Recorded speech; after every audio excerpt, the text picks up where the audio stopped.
Hey everyone, and welcome back. I'm in Salisbury, North Carolina at the Smokeout. This is one of those really cool old school bike rallies. It went away for quite a long time, and of course Chris and Heather Callan with Cycle Source brought this rally back, and it's just an awesome, real grassroots type of weekend rally. It's pretty awesome. So I have run into my good Tommy from PA. This is Tom Keefer Jr. with Franklin Church Choppers. Tom is an incredible, there, see right there? Tom's an incredible builder. He brought several of his bikes out here, and I've been hanging out in the tent with him, of course. I'm gonna let Tom do a bit of a walk around with some of his bikes here, and he's also a flat track racer. So he brought a couple of his flat track bikes as well, and he's gonna start one of them up for us. What do you think there, Tommy? I'd love to. All right, where do you want to start? Just flip it around and Yeah, let's do it. so this is the 41. This is the 41 Knuckle. It's an EL 61 cubic inch. Bought this from Lee Clemens at Departure Cycles 10 years ago. It was Lee's personal bike. It had a plunger front end. It was more of a bobber. I wanted an original style. The tins aren't original, but the bones are. The motor, transmission, frame, front end, that's original. But a lot of the other accoutrements are not. But it's hard to find original tins for Knuckles anymore. This is one of my babies. I got the sidecar for it. The green sidecar is to match it. It's also 41. That's just one of the ones I've had. I just love that bike. So awesome. This is a 56 panhead and a 56 straight leg frame. This bike was at one of the Smokeouts at Rockingham and won one of the top 10s. They don't really do first to 10. They just call it the top 10 bikes as what they do. This one won it. Was in the magazine probably 10 years ago, 8 years ago. 56 panhead. I call it the root beer bike. The root beer bike. Yeah. I love it. Just because it's root beer. Here's another bike. This is actually an 81 shovelhead frame that I hardtailed with a panhead rear section.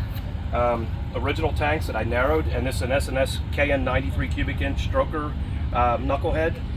I did the stroker and I did the panhead. I'm sorry, the FX frame because it's got numbers on it. So I have a good clean title, 81 Harley title with an aftermarket motor. So just a neat bike. This one also won top 10 at the Smokeout.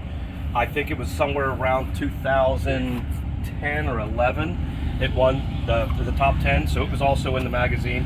They're just two bikes that you got to keep. You know, you love them. They're just great bikes. I don't ride them as often as I should, but I do. I just took the panhead to Sturgis and was riding it around Sturgis. This one, I don't think I've actually ridden it about a year, but you know. Right. So, right. So this one over here to my left, this is a 1913 Harley single. Now this is a recreation. It's not a reproduction. And the reason why it's not a reproduction is because it's actually an original engine. It's not the original carburetor. It would have had a Schlebbler. Now it's got a little Linkard on it, actually from an Indian single cylinder. But it's an original engine. I have a 1913 title, but everything else, it's a Dewey Rice frame, Dewey Rice front end. So, but if you look, they're actually made with the castings. The castings are correct. The front end is correct. It's an exact recreation of what the original would have been. All the handlebars are always different because every rider has a different seating position.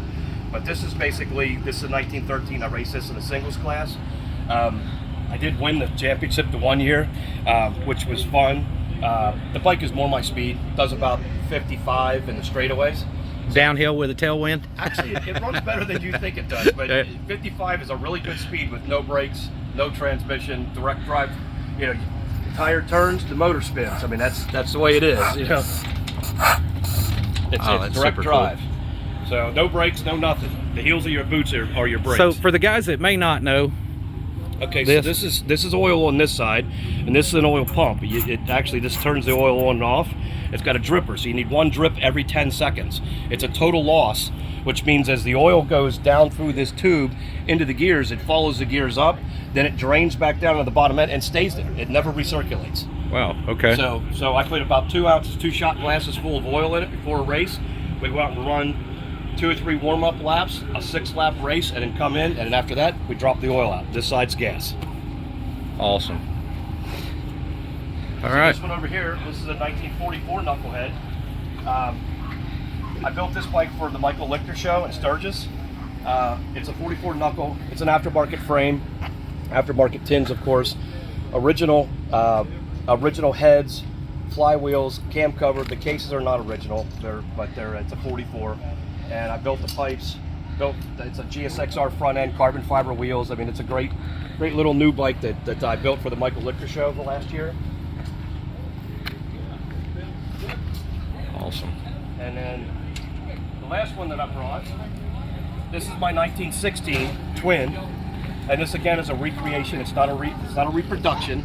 It's a recreation because it's an original engine with title, but the frame is aftermarket, the forks are aftermarket, the tanks are aftermarket, but they're aftermarket and done the way they would have been done in 16.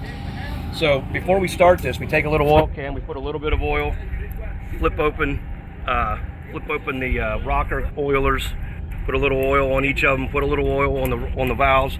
I'm going to put a little oil on the push rods. It runs down in the exhaust push rods.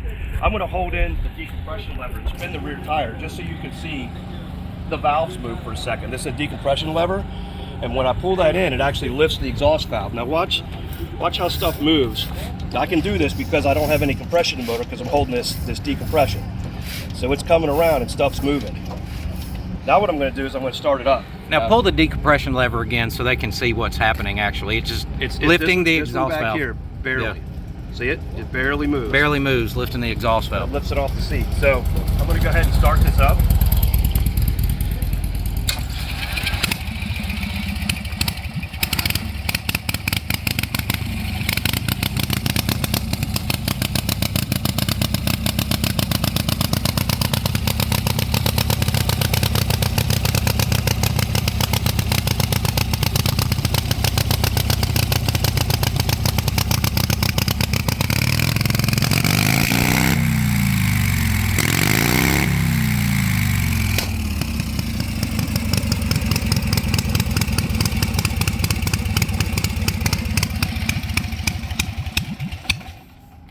Absolutely. So how many times have you ran this one? So this one 5 or 6 times, and then Chris Callan Cycle Source actually raced it last year. Okay. So I actually raced my single more. I enjoy this single more than the twin. I don't know why. This one's a little quick, but this one does a lot, and it's double the amount of motor, but it's also a little shorter.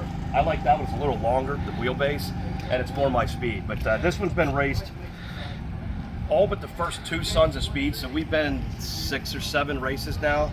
The little stickers on the front are actually tech stickers, so it's a race bike. Now these 2 bikes are actually going into the Lattimore Valley Museum after the show, and they're going to live there for the winter. And then I'm going to take them out to race them, and then put them back in. So they're going to be living at the Lattimore Valley Museum of Racing in Lattimore, Pennsylvania, which is just below Harrisburg, above Gettysburg. Awesome. You've got a lot of different styles, right? Yeah. I've seen a lot of bikes that you built over the years.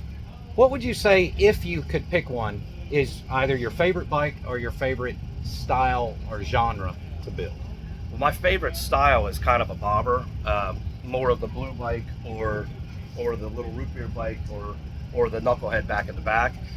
But I tell you, it's really nice having saddlebags and a windshield and the radio too.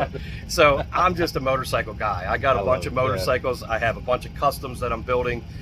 My shop does 99% service and repair, and I build bikes to keep my mind straight. You know, I don't build a lot of bikes for customers. I'm building 2 of them right now for customers, but for the most part, I build a bike a year for me, and then I ride it for a while. I might sell it off. I might just kind of put it in line with the other ones and start on another bike. Awesome. I always got a bike being built, so. Well, tell everybody, and of course I've been to your shop too, man. You got an awesome little shop there. You do. It's incredible what you turn out of that place. I appreciate it. Tell everybody how they can find you. All right, so I'm on Instagram under Franklin Church Choppers, and I'm on Facebook under Franklin Church Choppers. It's my page. That's pretty much where you're going to find anything that I do in the shop. I don't overpost. I post usually maybe once a day, once every other day, with just maybe a picture or 2, so I'm not going to burden your feed. But if you hit like, you'll see it a little more often. If you don't hit like and you don't like the page, you won't see it at all. So now you'll still commission builds for people, just Absolutely. on a kind of a limited basis. I try not to do more than 2 builds. Oh, I do builds in the winter. It's hard for me to do any building in the summer because I'm doing service work. I mean, cams, handlebars, tires, state inspections, brakes. That's what my bread and butter is. Building the bikes is what brings the people in to look at my bikes, and they're like, "Hey, I got handlebars. Would you like to do handlebars?" Yeah, sure. You're not gonna. I can't set a bagger in the middle here with a set of handlebars on and think that's going to attract people in. Right. I got to bring some cool bikes to bring them in so I can actually have the conversation. Yeah. Awesome. Anything you want to add? Just that we're in Dillsburg, Pennsylvania, above Gettysburg, below Harrisburg, PA, and 717-577-6868. Awesome. Love you, bro. You too, man. Thanks, Thank you so man. much. I appreciate you. All right. All right, guys, so later on, I'll be hanging out with Tom for a bit. And then Dave Perowitz is here. I'm going to hop over and see if Dave's got a few minutes that I can show you some of the stuff that he brought and give you a chance to get to know Dave a little better. We'll chat with him for a couple minutes as well. For as far as upcoming content for the channel, we got some really cool stuff coming, guys. I've been talking about it a lot. I've just been so busy here lately, and then coming down with the, you know, the flu there. For that put me down for a couple of weeks, and then some of our staff at the shop came down with it as well, so it's really slowed us down. But anyway, what we have coming, we're going to do an entire engine build series from crank up with gems, and we're going to do an Evo, a shovel, and a panhead, and hopefully a knucklehead complete engine. Now that's going to be a 1 to 2 year project doing all three of those engines, because it's it's a lot of work, because we're going to do every step along the way, show you all the tools, all the equipment, how to use them that it takes to build those engines. The next thing is, something I'm pretty excited about, you know, you guys, I have the FXR build I'm doing for FXR 71 there, and there's one thing I've always really wanted to understand and be able to do, and that's paint. So we're also going to do an entire series on painting the FXR 71, and I'm excited to say that Tony Larimer from SADA and Dan Ayer is going to be, Dan M. Ayer is going to be helping us along the way, and that is going to be a 1 year long series as well. We're going to cover every step of painting a motorcycle, from equipment to paint booth setup to materials, everything. And we're going to be pulling all kind of cool people in from the industry as well. Andy, guys from tape companies, material companies, everything else. So I would love to hear in the comments what you guys think about those two series. And of course, along the way, we're going to do some engine teardowns, engine builds, and little tech tips. So anyway, we'll see you guys again. I'll post a video up here shortly, and with some more stuff going on here at the Smokeout. Appreciate you guys very much. Have a good one.